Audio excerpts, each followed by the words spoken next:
વિદ્યાર્થી મિત્રો, આજે આપણે ધોરણ 9 વિજ્ઞાન વિષયમાં ચેપ્ટર નંબર 5 સજીવનો પાયાનો એકમ અગાઉના લેક્ચરમાં આપણે એક અંગિકા છે જોઈતી. તો હવે આપણે આજે એવું જોવાનું છે કે કોષમાં છે એ વિવિધ પ્રકારની અંગિકાઓ છે રહેલી છે. આપણે એવી વાત કરી હતી કે કોષ છે એમાં મુખ્યત્વે 4 ઘટકો છે જરૂરી હોય. જો એ 4 ઘટકો હોય તો જ તે કોષ છે એ બને છે. તો એમાં કોષ કેન્દ્ર, કોષરસ પટલ, કોષરસ અને રિબોસોમ. તો આ બધી વિશે આપણે છે અગાઉ વાત કરી ગયા છે કે આ 4 અંગિકાઓ હોય તો જ તે કોષ છે એ બને છે. તો હવે આપણે જે કોષની અંદર જે બીજી અન્ય કોઈ અંગિકાઓ છે તો આપણે એના વિશે છે એ ભણવાનું છે. તો બહુકોષીય જે સજીવો છે એની દેહ રચના છે એ જટિલ હોય છે. આપણે એના વિશે વાત કરીએ કે દેહ રચના છે જટિલ છે એટલે શું? તો આપણે એક અમીબા વિશે વાત કરીએ કે અમીબા છે એ એક કોષીય સજીવ છે. તે એક જ કોષોનું છે એ બનેલું છે. પણ સજીવો છે એ બહુકોષીય સજીવોથી છે બહુકોષથી છે એ બનેલા હોય છે. અમીબા છે એમાં એક જ કોષ હોય છે માટે એને આપણે એક કોષીય સજીવ કહે છે. એમાં થતી બધી જ છે રાસાયણિક જૈવિક ક્રિયાઓ છે એ બધું એક જ કોષમાં છે એ થતું હોય છે. જ્યારે બહુકોષીય સજીવો હોય છે એમાં વિવિધ પ્રકારના અંગો હોય છે. આ અંગો છે એ વિવિધ કાર્યો છે એ કરતા હોય છે.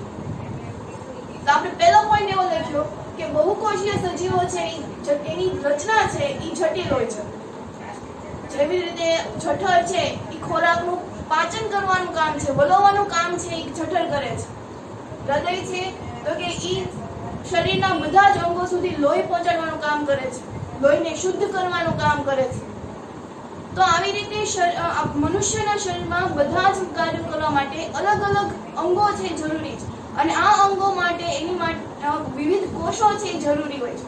એટલે જેટલી એની દેહ રચના છે એ જટિલ હશે એવા જ પ્રમાણમાં એના કોષો પણ કેવા હોવાના?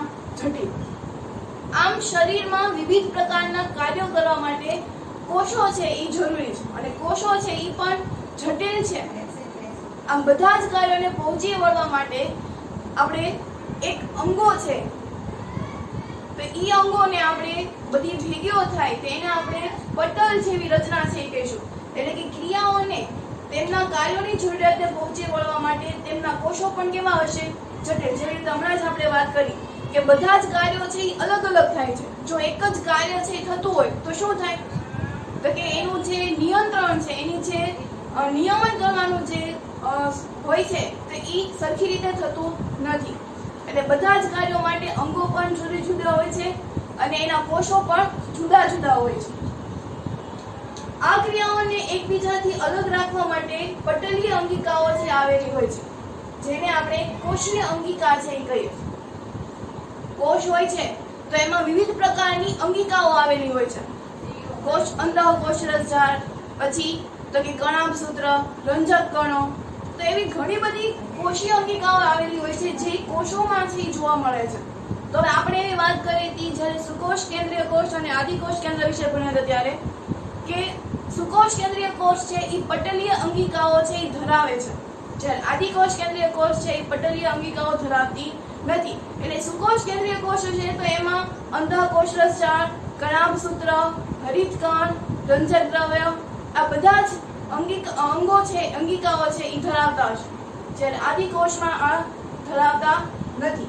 માટે કોષીય અંગિકાઓ છે એ સુકોષ કેન્દ્રીય કોષને આદિકોષ કેન્દ્ર કરતા એને અલગ પાડે છે. તો આમ આપણે આ અંગિકાઓ વિશે છે એ સામાન્ય માહિતી મળી કે કોષીય અંગિકાઓ છે એ કોને કહેવાય છે? તો કે બધા જ અંગો કાર્ય જે હોય છે અંગિકાઓ હોય છે તો એને જુદી રાખવાનું કામ છે એ કોણ કરે છે? તો કે પટલ કરે છે, પડદો છે એ કરે છે. આપણે આદિકોષ કેન્દ્ર સુકોષ કેન્દ્ર કોષની આકૃતિ છે જોઈતી કે આદિકોષમાં કોષ કેન્દ્ર પટલ છે એ હોતું નથી, એમાં છૂટું છવાયું હોય છે. જ્યારે સુકોષ કેન્દ્રીય કોષમાં કોષ કેન્દ્ર પટલ છે એ હોય છે. જેમ કે તિજોરીમાં આપણે કોઈ એક મૂક્યું હોય, કોઈ પૈસા છે સાચવી મૂક્યા તેવી રીતે કોષ કેન્દ્ર છે એ પણ કોષ કેન્દ્ર પટલની વચ્ચે છે આવેલું હોય છે કે એનો પડદો સ્વરૂપે છે એ કામ કરે છે. તો આમ અંગિકાઓ છે બધી એ પટલ વાળી હોય છે. આથી સુકોષ કેન્દ્રીય કોષ અને આદિકોષ કેન્દ્રને એકબીજાથી અલગ છે એ પાડે છે. આ બધી જે આપણી કોષ રચના છે એ આપણે સૂક્ષ્મદર્શક યંત્ર વડે છે એ જોઈ શકતા નથી. એની માટે ઇલેક્ટ્રોન માઇક્રોસ્કોપનો છે ઉપયોગ થાય છે. આપણે જાણીએ છીએ કે કોષ છે એને આપણે નરી આંખે જોઈ શકતા નથી, તો આ તો બધી એની અંદરની રચનાઓ છે, તો એની માટે પણ આપણે સૂક્ષ્મદર્શક યંત્ર છે ઉપયોગ કરતા નથી. એની માટે ઇલેક્ટ્રોન માઇક્રોસ્કોપનો છે ઉપયોગ થાય છે. તો હવે આજે આપણે કોષીય અંગિકાઓમાં પહેલી અંગિકાઓ ભણવાની છે અંતઃકોષરસજાળ. તો આ અંતઃકોષરસજાળની અહીંયા આપણે આકૃતિ છે કંઈક આ રીતની થાય છે કે કોષ કેન્દ્ર હોય છે, તે કોષ કેન્દ્રની નજીક છે એ અંતઃકોષરસજાળ છે એ આવેલી હોય છે. તો આ જેવી રચના છે એના બે પ્રકાર છે પડે છે, લીસીય અંતઃકોષરસજાળ અને ખરબચડી અંતઃકોષરસજાળ. આપણે એના વિશે ચર્ચા કરીએ, પણ અંતઃકોષરસજાળ છે એની રચના છે કેવી રીતે છે તો આપણે એના વિશે વાત કરીએ. તો કે અંતઃકોષરસજાળ છે તો એની રચના છે એ પુટ્ટિકાઓ અને નલિકાઓની બનેલી જાળીરૂપ રચના છે. અહીંયા નલિકા એટલે આપણને ત્યાંથી જ શબ્દ ખબર પડે કે નળી જેવી રચના છે એ હોય છે, અને પુટ્ટિકાઓ એટલે કે ફુગાઓ આપણે જોઈએ તો એ નાનકડા અમથા ફુગા જેવી એની રચના હોય છે, એટલે આપણે એક પ્રકારની કોથળી કહી દઈએ. તો અંતઃકોષરસજાળની રચના છે એ પુટ્ટિકાઓ અને નલિકાઓની બનેલી જાળીરૂપ રચના છે. તે લાંબી નલિકામય કે ગોળાકાર અથવા તો કોથળી જેવી પુટ્ટિકામય રચના છે, અથવા તો આપણે આ રીતે પણ કહી શકાય. તો અંતઃકોષરસજાળ છે એ લાંબી નલિકામય આપણે અહીંથી તે જોવા મળે છે, અને કોથળી જેવી એની રચના છે એ જોવા મળે છે. આ અંતઃકોષરસજાળ છે એના પટલની રચના છે એ કોષરસ પટલ જેવી જ તે એની રચના છે એ હોય છે. તો જે રીતે કોષરસ પટલ છે એ કોષની બહારનું આવરણ હોય છે. આપણે જ્યારે કોષરસ પટલ વિશે ભણ્યા ત્યારે આપણે વાત કરી હતી કે તે કોષની બાહ્ય આવરણથી એને અલગ પાડે છે. તેવી જ રીતે એની જે પટલ હોય છે એની રચના પણ કોષરસ પટલ જેવી જ તે એની રચના હોય છે. આમ આપણે અંતઃકોષરસજાળ વિશે ભણ્યા. અંતઃકોષરસજાળના બે પ્રકાર પડે છે, લીસી અંતઃકોષરસજાળ અને ખરબચડી અંતઃકોષરસજાળ. તો આ બંનેમાં તફાવત શું છે કે બંને કેમ એવી રીતે અલગ રાખ્યા? તો જે ખરબચડી અંતઃકોષરસજાળ છે તો એમાં તમને એની ઉપર આવી રીતે તમને ડોટ ડોટ જોવા મળતા હોય છે. આ જે ડોટ ડોટ હોય છે એ રિબોસોમ્સ હોય છે. શું હોય છે? કે રિબોસોમ્સ. અમે રિબોસોમ્સ છે એ આપણને ખબર છે કે શું કરે છે તો કે પ્રોટીનનું સંશ્લેષણ છે એ કરે છે. જ્યારે આપણે સ્ટાર્ટ કર્યો તો પાઠનો ત્યારે જ મેં તમને એવું કીધું હતું કે રિબોસોમ્સ છે એ આપણા શરીર માટે ઉત્પન્ન કરનાર પ્રોટીનનું કારખાનું છે. તો એવી જ રીતે આ જે ડોટ ડોટ આવેલા છે એની રચના કોઈ અંતઃકોષરસજાળની આવી રીતની જ હોય છે કે આ કોષ કેન્દ્ર છે એ કોષ કેન્દ્રની ફરતે જ તે અંતઃકોષરસજાળ છે એ આવેલી હોય છે. આમ અંતઃકોષરસજાળમાં જો એની સપાટી છે એ આવી રીતે ડોટ ડોટ હોવાથી આપણે એને ખરબચડી છે એ કહીશું. તો આ માટે એને જે ડોટ આવેલા છે જે ડોટ ડોટ એને રિબોસોમ છે. તો આ જે ખરબચડી અંતઃકોષરસજાળ છે એ રિબોસોમ્સનું માંથી એટલે કે પ્રોટીનનું સંશ્લેષણ કરે છે. આમ પ્રોટીનનું સંશ્લેષણ કોણ કરે છે તો કે રિબોસોમ. પણ રિબોસોમ છે ક્યાં આવેલું છે તો કે ખરબચડી અંતઃકોષરસજાળમાં. જ્યારે જે નીચેની જે લીસી સપાટી તમને જોવા મળે છે કે જેની ઉપર રિબોસોમ્સ છે એ આવેલા નથી, તો એના માટે એને શું કહીશું આપણે? લીસી અંતઃકોષરસજાળ. તો આ લીસી અંતઃકોષરસજાળ છે તો એમાં કોનું સંશ્લેષણ થતું હશે તો કે લિપિડ્સનું. હવે આપણને એવું થાય કે લિપિડ્સ એટલે શું તો કે ચરબી, બરોબર? તો આ લીસી અંતઃકોષરસજાળ છે એમાં ચરબીનું છે એનું સંશ્લેષણ થતું હશે, જ્યારે ખરબચડી અંતઃકોષરસજાળ છે તો એમાં તો કે પ્રોટીનનું સંશ્લેષણ છે એ થાય છે. તો હવે આપણે આ ખરબચડી અંતઃકોષરસજાળ અને લીસી અંતઃકોષરસજાળના આપણે તફાવત સ્વરૂપે છે સમજીએ. જ્યારે આપણને ટુકડોન છે એ પૂછાય છે તો આપણે એને તફાવત સ્વરૂપે નહીં લખીએ, પણ પહેલા આપણે ખરબચડી અંતઃકોષરસજાળ અને પછી લીસી અંતઃકોષરસજાળ એટલે આપણી અંતઃકોષરસજાળની છે ટુકડોન છે એ બની જાય છે. અથવા તો પરીક્ષામાં 2 થી 3 માર્ક્સમાં એવું પણ પૂછાય છે કે લીસી અંતઃકોષરસજાળ એટલે શું અને ખરબચડી અંતઃકોષરસજાળ એટલે શું, બંનેના તફાવત સ્વરૂપે સમજાવો. એટલે આપણને અહીંયા સરળતાથી યાદ રહી જાય તે માટે હું આ બંનેને છે એ તફાવત સ્વરૂપે લખીશ. પણ જ્યારે ટૂંકનોંધમાં તમારે લખવાનું આવશે ત્યારે તમારે સળંગ છે એ લખવું પડશે. તો હવે આપણે આપણે એના તફાવત વિશે છે એ વાત કરીએ. આમ હવે આપણે અંતઃકોષ રસજાળના બે પ્રકાર છે, ખરબચડી અંતઃકોષ રસજાળ અને લીસી અંતઃકોષ રસજાળ.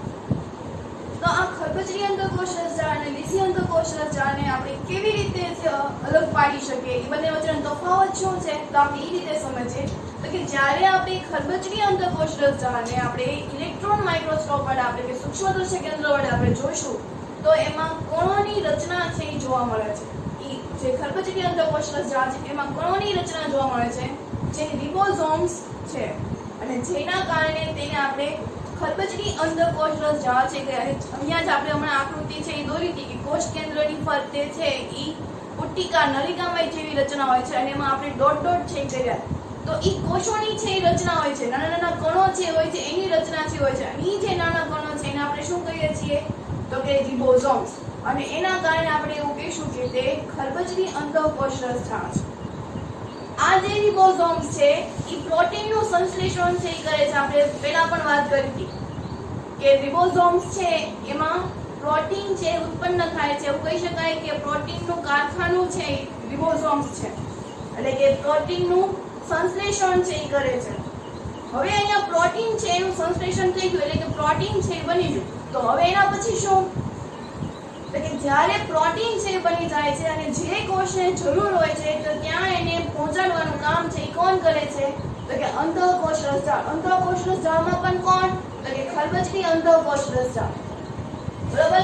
તો ખરબચડી અંતઃકોષ રસજાળ કોને કહેવાય, તો કે જ્યારે આપણે ઇલેક્ટ્રોન માઇક્રોસ્કોપ વડે આપણે જ્યારે એનું અવલોકન છે કરીએ છીએ ત્યારે તેમાં કોષો છે એ જોવા મળે છે. અને આ જે કોષો હોય છે એના કારણે આપણે એને કહીશું ખરબચડી અંતઃકોષ રસજાળ. તેમાં રિબોઝોમ્સ છે આવેલું છે. જે આ કોષો છે એમાં શું છે તો કે રિબોઝોમ. અને રિબોઝોમ્સ હોવાથી તે પ્રોટીનનું છે એ સંશ્લેષણ કરે છે. હવે પ્રોટીન છે એ ઉત્પન્ન થઈ ગયું, પ્રોટીન છે એ બની ગયું.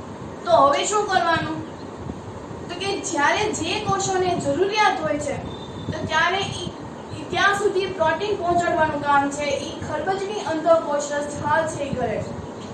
તો લીસી અંતઃકોષ રસજાળ તો કે તેમાં રિબોઝોમ્સ આવેલા હોતા નથી. રિબોઝોમ્સ હતા એટલા માટે એને આપણે ખરબચડી અંતઃકોષ રસજાળ છે કીધી હતી.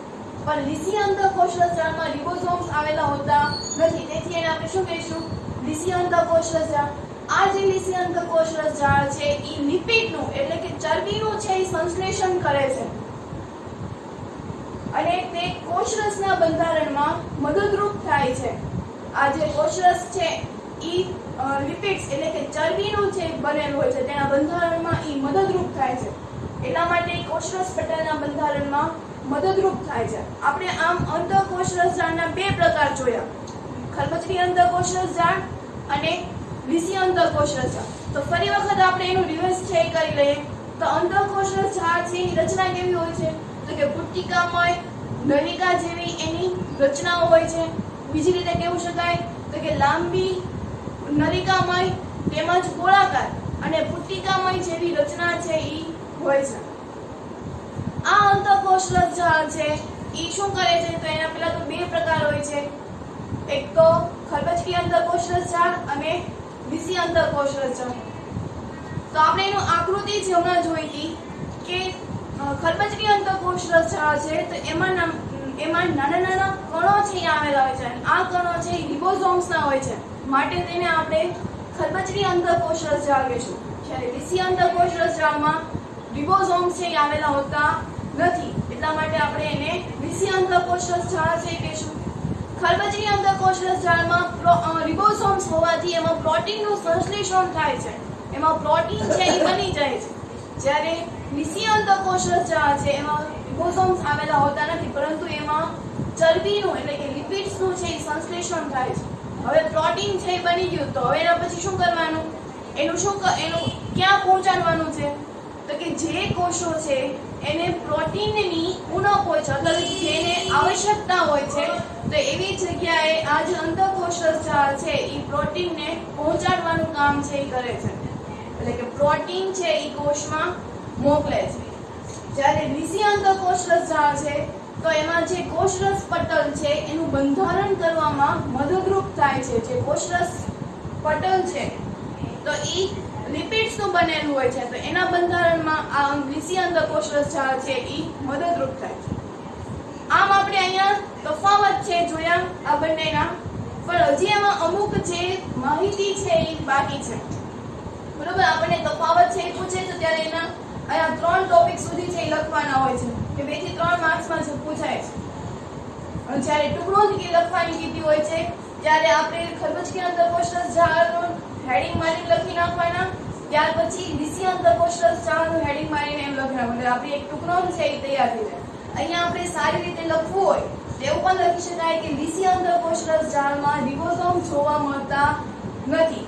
અહીંયા તો કે સૂક્ષ્મદર્શક યંત્રમાં તેમાં કણોની રચના જોવા મળે છે, જે રિબોસોમ્સ છે, જેના કારણે અંડકોષરસ જાળ છે.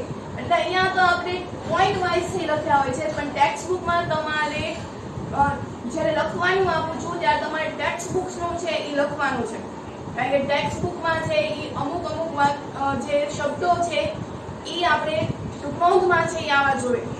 અહીંયા તો આપણે સમજવા માટે છે એ થોડા ઈઝી શબ્દો છે એ લીધા છે, પણ ટેક્સ્ટ બુકમાં જે શબ્દો આપેલા છે તો એ શબ્દોનું છે એ આપણે ટૂંકનોંધમાં આવવા જોઈએ, માટે આપણે ટેક્સ્ટ બુકનું જ તે લખશું.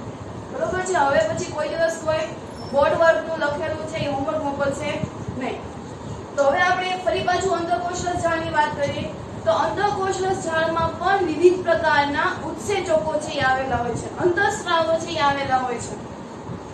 જેવી રીતે આ તો આવેલા હોય છે, સાથે બીજા પ્રોટીન અને લિપિડ્સ છે એ ઉત્સેચકો અને અંતઃસ્રાવો તરીકે વર્તે છે. બીજા કેટલાક પ્રોટીન છે અને અથવા તો લિપિડ્સ છે, ચરબી છે કે જે ઉત્સેચકો અને અંતઃસ્રાવો તરીકે છે વર્તે છે. આપણા શરીરની વાત કરીએ કે જ્યારે આપણે ખોરાકમાં રોટલી છે ખાઈએ છીએ, બરોબર, તો એ રોટલીમાંથી આપણને ઘણું બધું કાર્બોહાઈડ્રેટ છે મળે છે. જ્યારે આપણે જમતા હોય છે ત્યારે એમાં રોટલી, શાક, દાળ બધું આપણે ખાતા હોય છે, તેમાંથી આપણને વિવિધ પ્રકારના પોષક દ્રવ્યો છે એ મળતા હોય છે. તો આપણા કોષોને તો ગ્લુકોઝની છે જરૂર હોય છે. આપણે એને થોડુંક સમજીએ કે આ માણસ છે એ પેલા રોટલી છે એ ખાય છે, બરાબર, રોટલી, શાક, દાળ ભાત છે એ ખાય છે, તો એમાંથી આપણને વિવિધ પ્રકારના કાર્બોહાઈડ્રેટ્સ અથવા તો પ્રોટીન, વિટામિન, ચરબી છે એ મળતા હોય છે. એટલે કે એમાંથી આપણને કાર્બોહાઈડ્રેટ છે મળતું હોય છે. આ કાર્બોહાઈડ્રેટમાંથી આપણને શું મળતું હોય છે તો કે એમાંથી આપણે એને ગ્લુકોઝમાં રૂપાંતર કરવાનું હોય છે. તો આ ગ્લુકોઝમાં રૂપાંતર કરવાનું કામ છે એ કોણ કરશે તો કે શરીરમાં રહેલા જે અંતઃસ્રાવો છે, બરોબર, જે ઉત્સેચકો છે, તો એને એ ફેરવવાનું કામ કરશે. કોષો છે એને રોટલીની જરૂર હોતી નથી, એને કોની જરૂર હોય છે ગ્લુકોઝની, બરોબર. તો આ રોટલી આપણે જ્યારે ખાઈએ છીએ, શાક ખાઈએ છીએ, ત્યારે એમાંથી આપણને વિવિધ પ્રકારના વિટામિન, પ્રોટીન, કાર્બોહાઈડ્રેટ છે મળતું હોય છે. એ મળતું હોય છે ત્યારે એમાંથી આપણને ગ્લુકોઝમાં રૂપાંતર કરવાનું હોય છે. તો કેવી રીતે કરવાનું હોય છે તો કે જ્યારે આપણે મોઢામાં રોટલીનું એક વટકું છે એ મૂકીએ છીએ તો ત્યારે મોઢામાં રહેલા લાલ રસ છે એ ખોરાક સાથે છે એ ભળી જશે અને આ જે ખોરાક છે એને એ પોચો બનાવી દેશે, બરોબર. આ બધું આપણે જાણીએ છીએ, ફરી એક વખત રિવાઇઝ કરી નાખીએ કે જ્યારે આપણે ખોરાક છે ખાઈએ છીએ ત્યારે મોઢામાં રહેલું જે લાલ રસ છે એ ખોરાક સાથે ભળી જાય છે, આથી એ ખોરાકને પોચો બનાવે છે. આ ખોરાક જ્યારે પોચો બની જાય છે ત્યારે તે જઠરમાં છે જાય છે, અન્નનળી થઈને એ જઠરમાં જાય છે. જઠરમાં પણ બીજા અન્ય ઉત્સેચકો છે એ એની સાથે ભળે છે અને ખોરાકને વલોવાનું કામ છે એ કરે છે. આમ જઠરમાંથી થઈને તે નાના આંતરડામાં છે એ જાય છે. આમ નાના આંતરડામાં પણ અમુક ઉત્સેચકો છે એ મિશ્ર થાય છે. આમ નાના આંતરડામાંથી આપણને જે કોઈ મળ્યું હોય છે તો એ ગ્લુકોઝ છે એ મળે છે. એટલે એવું કહી શકાય કે આપણે નાના આંતરડામાંથી ગ્લુકોઝ છે એ મળે છે. તો આમ ગ્લુકોઝ મળવું છે એની સાથે શું થયું હશે, શું મિશ્ર થયું હશે તો કે એમાં ઉત્સેચકો છે એ મિશ્ર થયા હશે. આમ આપણે ખોરાક છે એ તો જ્યારે આપણે ખાઈએ છીએ ત્યારે એમાંથી આપણને પ્રોટીન, વિટામિન્સ મળવું, કોષોને મળી રહેવું, તો એની માટે ઉત્સેચકો છે એ જવાબદાર છે કે એ મદદરૂપ છે એ થાય છે કોષોને દાળ શાક એવું કઈ સીધું જોતું હોતું નથી. એમાંથી મળતા પ્રોટીન, વિટામિન્સ, કાર્બોહાઈડ્રેટ કે છેલ્લે આપણને ગ્લુકોઝ સ્વરૂપે જે મળે છે, અને કોષો છે એ ગ્લુકોઝનું જ તે શોષણ છે એ કરે છે. બરોબર? તો અહીંયા આપણે સમજ્યા કે જ્યારે રોટલીમાંથી આપણને ગ્લુકોઝ છે એ કેવી રીતે મળી શકે, તો એની માટે આપણે ઉત્સેચકો છે એ જવાબદાર આપણે માન્યા. તો આ તો આપણે ઉત્સેચકોની વાત છે કરી, પણ તેવી જ રીતે આપણે અંતઃસ્ત્રાવો છે એ પણ આપણા માટે ખૂબ જ છે એ ઉપયોગી હોય છે. માટે આપણે આહાર છે એ પૌષ્ટિક આહાર છે એ ખાવો જોઈએ. જો આપણે આહાર છે એ સમયસર લેશું તો આ બધી જ જે રચનાઓ છે એ સરખી રીતે છે એ થઈ શકશે. અને આપણે બધા જનો આહાર છે ઉપયોગ કરવો છે, એટલે કે એમાંથી આપણને પ્રોટીન, વિટામિન જે મળતા હોય એ બધા જનો ખોરાક તરીકે છે આપણે ઉપયોગ છે એ કરવો જોઈએ. કારણ કે આપણા શરીરમાં બધાની જ તે જરૂર છે એ પડે છે. બરાબર? તો અહીંયા આપણે એવું સમજ્યા કે કેટલાક પ્રોટીન અને લિપિડ છે ઉત્સેચકો અને અંતઃસ્ત્રાવો તરીકે છે એ વર્તે છે. ER એટલે એન્ડોપ્લાઝમિક રેટિક્યુલમ, એટલે કે ઇંગ્લિશમાં આપણે કહીએ તો ER શોર્ટમાં કેવું, અને ગુજરાતીમાં આપણે કેવું હોય તો અંતઃકોશ રચના. તો એની રચનામાં ઘણી બધી વિવિધતાઓ છે એ જોવા મળતી હોય છે. આપણે જોઈ હતી કે લીસી અંતઃકોશ રચના અને ખરબચડી અંતઃકોશ રચના. આ અંતઃકોશ રચનાના બે પ્રકારથી જોયા, પણ આપણે વિવિધ પ્રકારની જે રચનાઓ છે આપણે આગળના ધોરણમાંથી જોવાની છે. હાલમાં તો આપણે બે જ તે પ્રકાર છે જોયા. આની જે રચના હોય છે અંતઃકોશ રચનાની, એની જાળીમય તંતુમય રચના હોય છે. આપણે શરૂઆતના જ તે લાઈન છે લખી હતી કે જાળીમય, પુટ્ટિકામય, નલિકામય છે એની રચના હોય છે.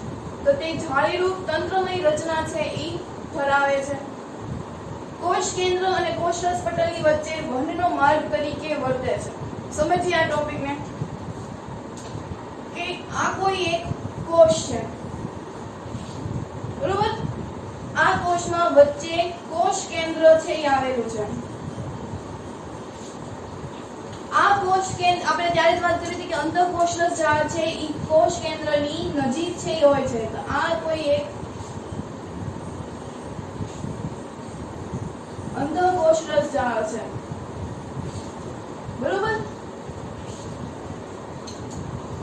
અને અહીંયા કોષરસ છે. આપણે નામ નિર્દેશન છે એ કરી નાખીએ.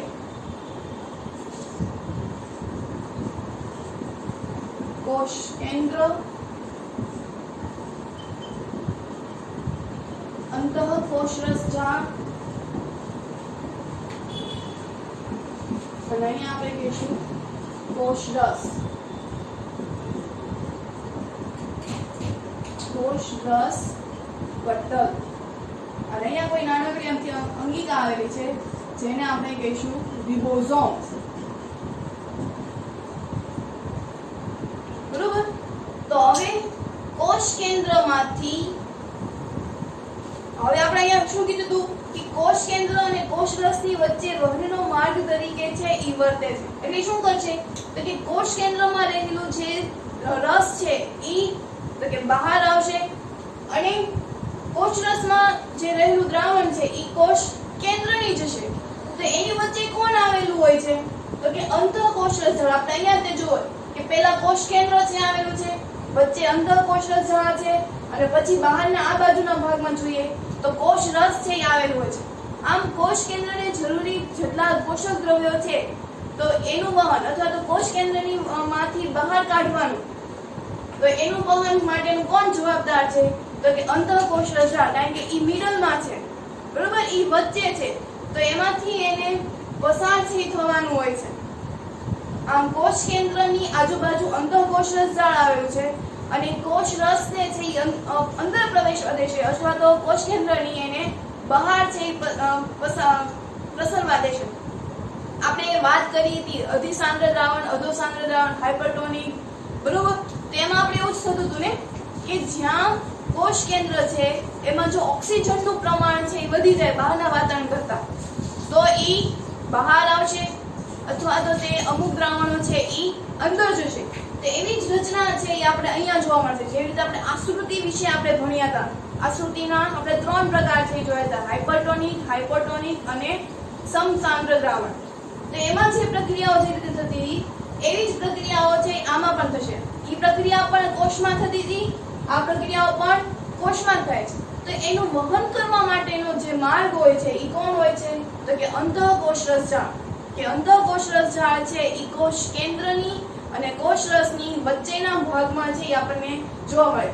આ તો આપણે આ બાજુ તે જોયું, હજી આની ઉપરના ભાગમાં પણ આપણને અંતઃકોષરસ ઝાડ છે ઈ જોવા મળે છે. અને અંતઃકોષરસ ઝાડમાં આપણે બે પ્રકાર જોયા, વિસી અંતઃકોષરસ ઝાડ અને ખરબચડી અંતઃકોષરસ ઝાડ. તો એવું કહી શકાય કે કોષ કેન્દ્ર અને કોષરસની વચ્ચે વહનના માર્ગ તરીકે છે ઈ વર્તે છે. પછીનો પોઈન્ટ એવો આવ્યો તો કે જૈવ રાસાયણિક પ્રક્રિયા માટે બંધારણીય સપાટી છે ઈ પૂરી પાડે છે. હવે આ જે અંતઃકોષરસ ઝાડ છે ઈ કોષમાં થતી બધી જ ક્રિયાઓ, બરોબર, જૈવિક રાસાયણિક ક્રિયાઓ એટલે શું? તો કે જે પ્રક્રિયા છે, બરોબર, એમાં ઉત્સેચકો ભરીને કોઈ બીજી જ પ્રક્રિયાઓ જે થતી હોય તેને આપણે જૈવ રાસાયણિક પ્રક્રિયાઓ છે એ કહીશું. તો આ જે જૈવ રાસાયણિક પ્રક્રિયા થવા માટે આ અંતઃકોષરસ ઝાડ છે એ પોતાની સપાટી છે એ પૂરી પાડે છે, કે પોતાની સપાટી છે એ આપે છે. માટે એવું કહી શકાય કે જૈવ રાસાયણિક પ્રક્રિયા માટે બંધારણીય સપાટી છે એ પૂરી પાડે છે. તો આપણે પહેલા જૈવ રાસાયણિક પ્રક્રિયાઓ છે એના વિશે સમજીએ કે જૈવ રાસાયણિક પ્રક્રિયાઓ છે એ કઈ કઈ છે. તો કે પ્રોટીનનું નિર્માણ, તો એ પણ જૈવ રાસાયણિક પ્રક્રિયા, ચરબીનું નિર્માણ, તો એ પણ જૈવ રાસાયણિક પ્રક્રિયા, ઉત્સેચકો બને, અંતઃસ્ત્રાવો બને, તો આ બધીને આપણે જૈવ રાસાયણિક પ્રક્રિયાઓ છે એ કહીએ છીએ. સજીવોમાં જે રાસાયણિક ક્રિયાઓ થાય છે તો એને આપણે જૈવ રાસાયણિક ક્રિયાઓ છે એ કહીએ છીએ. તો આપણે એવું કીધું કે જૈવ રાસાયણિક પ્રક્રિયા માટે બંધારણીય સપાટી છે એ પૂરી પાડે છે, કે એને કોઈ કોષો છે એને પ્રોટીનનું છે નિર્માણ કરવું છે, કોઈને લિપિડ્સનું છે એ નિર્માણ કરવું છે. તો આ બધી જ માટે તે પોતાની સપાટી છે એ પૂરી પાડે છે, બરોબર. તેમાં ઈ શું કામ એવું કરે છે? તો કે દ્રવ્યોના નિર્માણ માટે, ચરબીનું નિર્માણ કરવા માટે, એનું બંધારણ છે ઈ મેળવવા માટે. તો એની માટે આ જૈવ રાસાયણિક પ્રક્રિયા છે ઈ બંધારણીય સપાટી છે ઈ પૂરી પાડે છે. તો એવું કઈ આપણે કહી શકીએ. યકૃતની એસિડ વિષારી દ્રવ્યો અને દવાઓને વિષકારી બનાવવાનું કાર્ય પણ છે ઈ આ અંતઃકોષરસ ઝાડ છે ઈ કરે છે. સમજીએ આપણે આ કે કોઈ પ્રક્રિયા છે થતી હોય છે જ્યારે આપણા શરીરમાં આપણે વાત કરીએ તો આ સૌપ્રથમ તો પહેલા આ જે અંતઃકોષરસ ઝાડ છે એ બધા જ કોષોમાં છે જોવા મળે છે. તે સુકોષ કેન્દ્રીય કોષમાં પણ જોવા છે એ મળે છે. આપણા શરીરની વાત કરીએ તો આપણા શરીરમાં યકૃતમાં આ અંતઃકોષરસ ઝાડ છે એ આવેલી હોય છે. યકૃતની જે કોષો છે, યકૃતની જે સપાટી હોય છે તો એની ઉપર આપણને અંતઃકોષરસ ઝાડ છે એ જોવા મળે છે. તો આ અંતઃકોષરસ ઝાડ શું કરશે કે જ્યારે આપણા શરીરમાં કોઈ વિષારી દ્રવ્યો કે જે દવાઓ હોય છે, જે ઝેરી દ્રવ્યો હોય છે, જે આપણા શરીરમાં છે એ ગયું હોય છે, તો ત્યારે તે એમાં યકૃતમાં એટલા બધા ઉત્સેચકો રહેલા હોય છે કે આ બધા જ જે વિષારી દ્રવ્યો છે એને ઈ બિન વિષારી દ્રવ્યો છે એ બનાવી દે છે. ખાસ સમજો, યકૃત શું કરશે? યકૃત મતલબ લીવર. આપણને એવો શબ્દ યકૃત છે એ વૈજ્ઞાનિક શબ્દ છે, બરોબર. તો યકૃત એટલે કે લીવર. તો યકૃતમાં અંતઃકોષરસ ઝાડ ક્યાં આવેલા હોય? તો કે યકૃતની સપાટી હોય છે એમાં અંતઃકોષરસ ઝાડ છે એ આવેલું હોય છે. આ અંતઃકોષરસ ઝાડ છે એ શું કરશે? તો કે શરીરમાં રહેલા વિષકારી દ્રવ્યો, જેવા કે દવાઓ આપણે જે ખાતા હોય છે કે એમાં દવાઓનું પ્રમાણ છે વધુ જતું હોય, એવી જ રીતે ઝેરી દ્રવ્યો છે કે જે શરીરમાં છે એ ઘૂસી ગયા હોય અથવા તેની જાતે જ ઉત્પન્ન થયા હોય, તો આ જે વિષારી જે દ્રવ્યો હોય છે એનું બિન વિષારી દ્રવ્યોમાં છે એમાં એનું રૂપાંતર છે એ કરી નાખ્યું છે. અને એની રૂપાંતર કરવા માટે યકૃતમાં ઘણા બધા ઉત્સેચકો છે એ આવેલા હોય છે, બરોબર. તો અહીંયા એવું કહી શકાય કે યકૃતની એસીઆર એટલે કે વિષી અંતઃકોષરસ ઝાડ વિષારી દ્રવ્યો અને દવાઓને બિન વિષારી બનાવવાનું કાર્ય જે કરે છે. માટે જ આપણે એવું કહી શકીએ કે દવાઓ છે એ આપણે જો બહુ ખાઈએ તો યકૃત એટલે કે લીવર છે એનું જે બંધારણ હોય છે એ ખોરવાઈ જાય છે. માટે આપણે દવાઓ છે એ વધારે પડતી ખવાય ને, જ્યારે જરૂર પડે છે ત્યારે જ આપણે દવાઓ છે એ ખાવી જોઈએ. આપણે એવું કહેતા હોય છે કે લીવર છે એ ફેલ થઈ ગયું. તે ફેલ થઈ ગયું એટલે કે જ્યાં એના જે કોષો હોય છે એ પોતાનું કામ છે એ કરતા નથી. આપણે ડાયાલિસિસ કરાવતા હોઈએ છીએ તો એ પણ એ છે કે એમાં જે વિષારી દ્રવ્યો હોય છે એને કાઢી નાખી અને જે અંદરના જે કોષો હોય છે એને ફરી પાછું સિસ્ટમ છે એ સરખી કરવા માટે આપણે એને ડાયાલિસિસ છે કરાવતા હોઈએ છીએ. ડાયાબિટીસ આપણે તમે શબ્દ છે એ સાંભળ્યો હશે. તો ડાયાબિટીસ છે એ શું હશે, એ કેવી રીતે છે થાય છે તો કે એ શર્કરાને કારણે છે એ ડાયાબિટીસ છે થતી હોય છે. કે જ્યારે શરીરમાં છે એ શરીરમાં જે લોહીમાં જે શર્કરા હોય છે તો એનું પ્રમાણ જ્યારે વધી જાય છે બરોબર, તો ત્યારે ડાયાબિટીસ છે એ આવે છે. ચેકઅપ કરાવતા હોય ત્યારે ડોક્ટર છે તરત એવું કહી દે છે કે 200 કે 200 ની ઉપર છે હોય છે. તો શર્કરાનું પ્રમાણ વધી જાય તો ત્યાં આપણને ડાયાબિટીસ છે એ થતું હોય છે. એટલે એમાં થતું શું હોય તો કે લોહીમાં છે ઇન્સ્યુલિન નામનું ઉત્સેચકો છે હોય છે. તો એ ઇન્સ્યુલિન નામનું શું કરશે તો કે એ લોહીમાં જે શર્કરા આવશે એને એ નીચું કરવાનું હોય છે. એટલે કે એનું જે માપ હોય છે એને એ નીચાણ વાળું છે એ કરે છે. તો જ્યારે ઇન્સ્યુલિન આપણે ત્યારે આપણે એવું કહેતા હોય કે ડાયાબિટીસના જે લોકો હોય છે એને ઇન્સ્યુલિનના ઇન્જેક્શન છે લેવાના હોય છે. તો આ ઇન્સ્યુલિન શું કરશે તો કે બ્લડમાં જે શર્કરાનું માપ વધી જતું હશે એને એ ઘટાડવાનું કામ છે એ કરશે. અને આ ઇન્સ્યુલિન છે જ્યારે એ પોતાનું કામ કરવાનું બંધ કરી દે છે ત્યારે એ શર્કરા છે એ એક સાથે લોહીમાં છે એ વધી જાય છે અને તેના કારણે ડાયાબિટીસ છે એ આવે છે. તો આ તો આપણે વાત કરી ડાયાબિટીસ માટે, કોઈ ઉદાહરણ મેં આપણે લીધું. પણ જે યકૃત હોય છે તો એ યકૃતનું કામ શું તો કે વિષારી દ્રવ્યો અને જે દવાઓ છે એ બધાઓને બિન વિષારી દ્રવ્યોમાં ફેરવવાનું કામ છે એ કોણ કરે છે તો કે યકૃત છે એ કરે છે. તો આમ આપણે ભણ્યા અંતઃકોષરસ ઝાડ બરોબર. ફરી આપણે એક વખત આખું ફરીથી રિવાઇઝ થઈ ગઈએ કે અંતઃકોષરસ ઝાડ છે એ શું હોય છે તો કે પહેલો પોઈન્ટ એ કે અંતઃકોષરસ ઝાડની જે રચના હોય છે એ પુટ્ટિકામય, નલિકામય અથવા તો ગોળીય એની રચના છે એ જોવા મળે છે. અંતઃકોષરસ ઝાડ છે એના બે પ્રકાર છે, ખરબચડી અંતઃકોષરસ ઝાડ અને ડીસી અંતઃકોષરસ ઝાડ. ખરબચડી અંતઃકોષરસ ઝાડમાં શું હોય તો કે જ્યારે આપણે સૂક્ષ્મદર્શક યંત્ર વડે એનું અવલોકન છે કરીએ છીએ ત્યારે તેનામાં નાના નાના કોષો છે એ જોવા મળે છે, નાના નાના કણો છે એ જોવા મળે છે. અને આ જે કણો હોય છે એને આપણે રિબોસોમ્સ છે એ કહીએ છીએ. અને એના કારણે સપાટી છે આપણને ખરબચડી દેખાય છે. જ્યારે ડીસી સપાટી હોય તેમાં રિબોસોમ્સ છે આવેલા હોતા નથી, તેથી આપણે એને ડીસી અંતઃકોષરસ ઝાડ કહીશું. ખરબચડી અંતઃકોષરસ ઝાડ છે એમાં પ્રોટીનનું નિર્માણ છે થાય છે. કેમ પ્રોટીનનું નિર્માણ થાય છે તો કે એમાં રિબોસોમ્સ છે આવેલા છે અને રિબોસોમ્સ છે આપણને પ્રોટીનનું સંશ્લેષણ છે કરે છે. જ્યારે ડીસી અંતઃકોષરસ ઝાડમાં રિબોસોમ્સ આવેલા હોતા નથી, માટે એમાં પ્રોટીન છે એનું સંશ્લેષણ થશે નહીં, પણ એમાં લિપિડ્સ એટલે કે ચરબીનું છે એ સંશ્લેષણ છે એ થાય છે. આપણે અહીંયા એક સમજીએ, એક ઉદાહરણ આપું કે આપણે ગુજરાતમાં આપણે રહીએ છીએ. આપણે એવું કહીએ કે સુતરાઉ કાપડ છે એ ક્યાંનું છે એ વખણાય છે, તો આપણે એવું કહીશું કે અમદાવાદનું સુતરાઉ છે એ ખૂબ જ વખણાય છે કે આપણે જ્યારે ગુજરાતમાં જઈ રહેતા હતા એટલા માટે.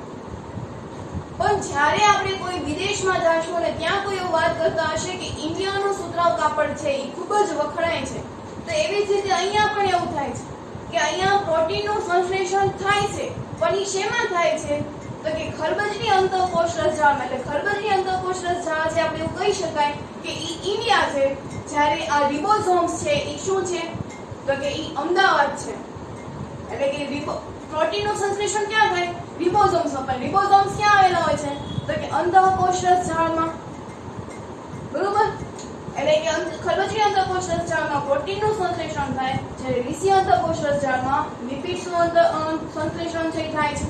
હવે ચલો પ્રોટીન છે એ બની ગયું, તો હવે શું કરવાનું પ્રોટીન બની ગયા પછી તો કે પ્રોટીન જ્યારે બની જાય છે ત્યારે જે કોષને જરૂર હોય છે ત્યારે તે કોષને પ્રોટીન પહોંચાડવાનું કામ છે એ કોણ કરે છે? તો કે અંતઃકોષ રચના, ખરબચડી અંતઃકોષ રચના. જ્યારે લીસી અંતઃકોષ રચના છે એ કોષરસ પટલના બંધારણમાં મદદરૂપ થાય છે. કારણ કે કોષરસ પટલનું જે બંધારણ હોય છે એ શેનાથી બનેલું હોય છે? તો કે લિપિડ્સનું, ચરબીનું છે એ બનેલું હોય છે. એટલે એના બંધારણમાં એ મદદરૂપ થાય છે. બીજા એવા કેટલાક પ્રોટીન અને અંતઃસ્રાવો છે, પ્રોટીન અને લિપિડ્સ છે કે જે ઉત્સેચકો અને અંતઃસ્રાવો તરીકે છે એ વર્તે છે. આપણે એનું ઉદાહરણ છે સમજ્યું હતું કે જ્યારે આપણે રોટલીને એવું ખાઈએ છીએ ત્યારે રોટલી છે એ અન્નનળી દ્વારા જઠરમાં જાય છે.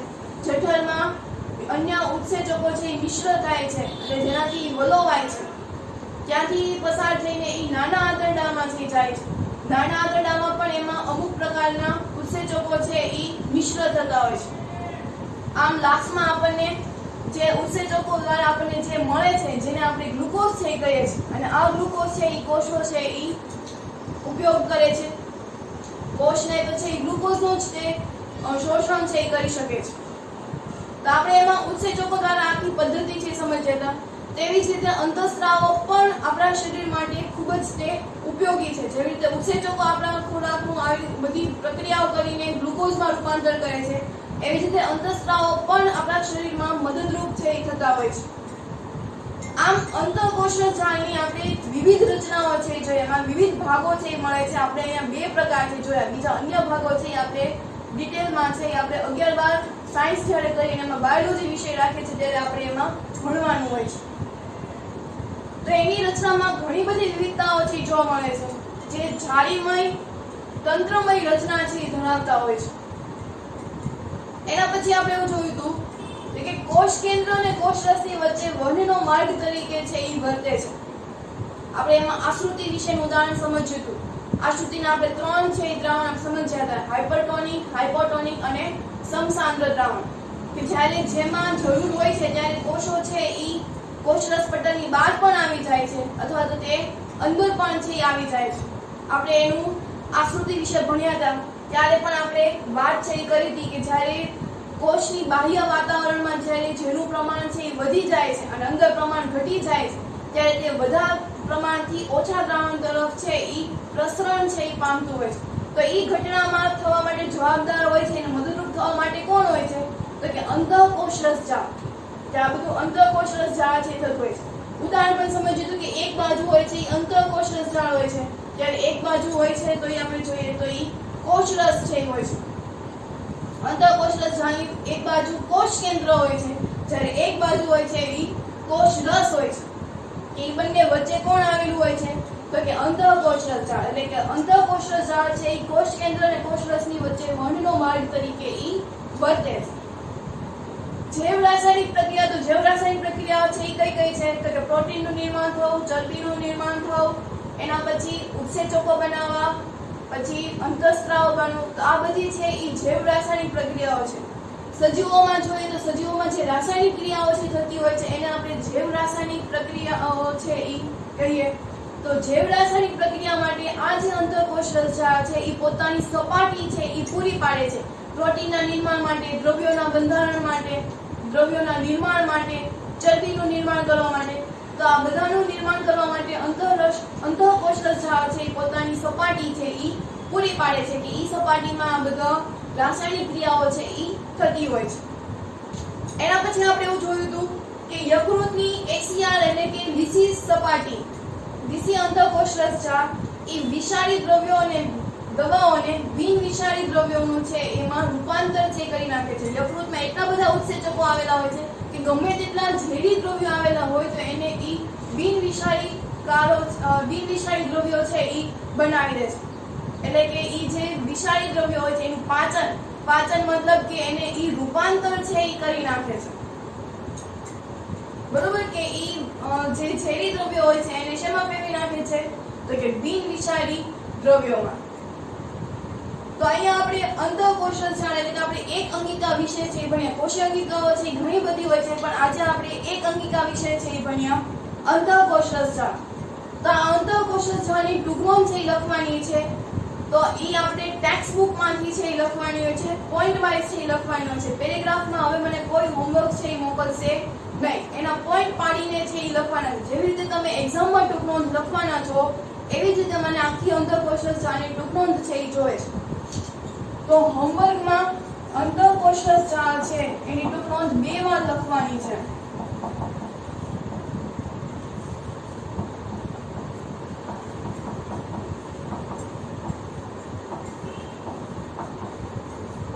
અને તફાવત આપો.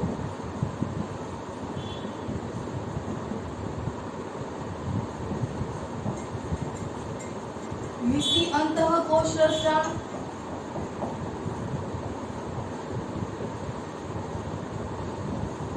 અને ખરબચડી અંતઃકોષ રચના.